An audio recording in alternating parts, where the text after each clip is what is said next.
পরিশ্রম মানুষকে কখনোই ঠকায় না, সেটা আপনার কাছে সোনার ডিম পাড়া হাঁসের মতো ফেরত আসবে। আর আপনি প্রতিদিন সোনার ডিম যেভাবে হাঁস দেয় সেভাবে আপনি একটা করে ডিম পেয়ে যাবেন। এই কথাটা একেবারে মিলিয়ে নিন। আপনারা যে যেখান থেকে ভিডিওটি দেখছেন, ভিডিওটি পুরো দেখলে আশা করছি কিছু শিখতে পারবেন।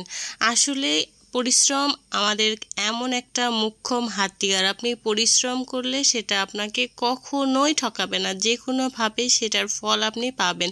তবে সেই পরিশ্রমটা হতে হবে ধারাবাহিকভাবে। আপনি কোনো একটা কাজ করছেন, তার ধারাবাহিকতা অবশ্যই বজায় রাখতে হবে। আপনি পাবো না, ছেড়ে দিব, এসব ধারণা করলে কিন্তু আপনি কখনোই সফল হতে পারবেন না।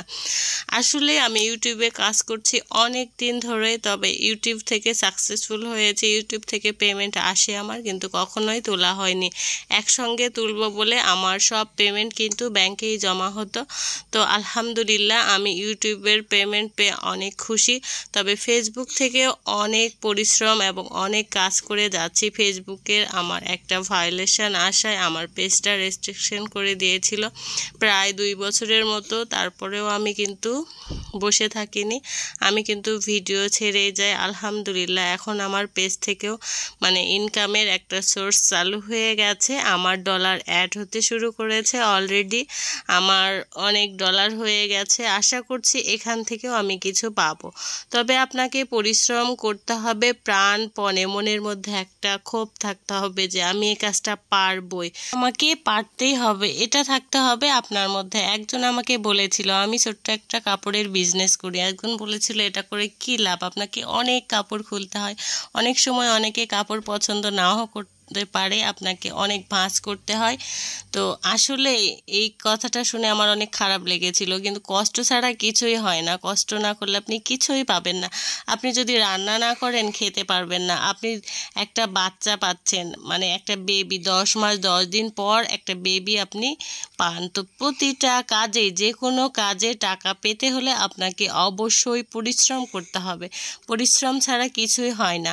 আসলে যে আমাকে বলেছিল আপনি অযথায় এই কাপড়ের বিজনেসটা করেন, অনেক কাপড় খোলার পর কিছু কিছু কাস্টমার আছে দেখে চলে যায়, তারা কিন্তু নেয় না।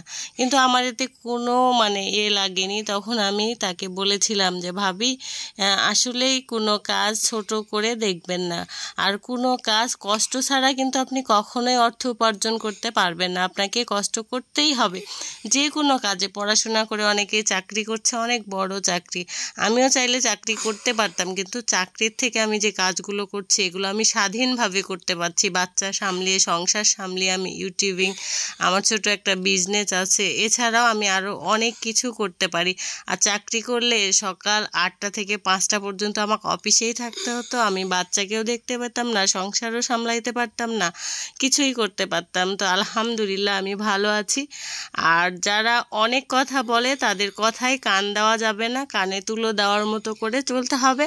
আপনি এগিয়ে যেতে চাইলে অবশ্যই আপনাকে আপনার একটা লক্ষ্য থাকতে হবে যে আমি ওই লক্ষ্যে পৌঁছাবো। পিছনে কে কি বলল সেটা দেখা যাবে না কখনোই, আর সেটা যদি আপনি দেখতে যান তাহলে কখনোই আপনি সফল হতে পারবেন না। তো আলহামদুলিল্লাহ আমাদের জন্য সবাই দোয়া করবেন, আমরা একটু একটু করে সামনে এগিয়ে যাচ্ছি। আশা করছি আপনাদের দোয়া এবং ভালোবাসা, সাপোর্ট যদি থাকে আমরা আরও অনেক দূরে এগিয়ে যেতে পারবো। আর যারা ইউটিউবিং বা ফেসবুকে কাজ করছেন তারা অবশ্যই ধৈর্য ধরে কাজ করবেন।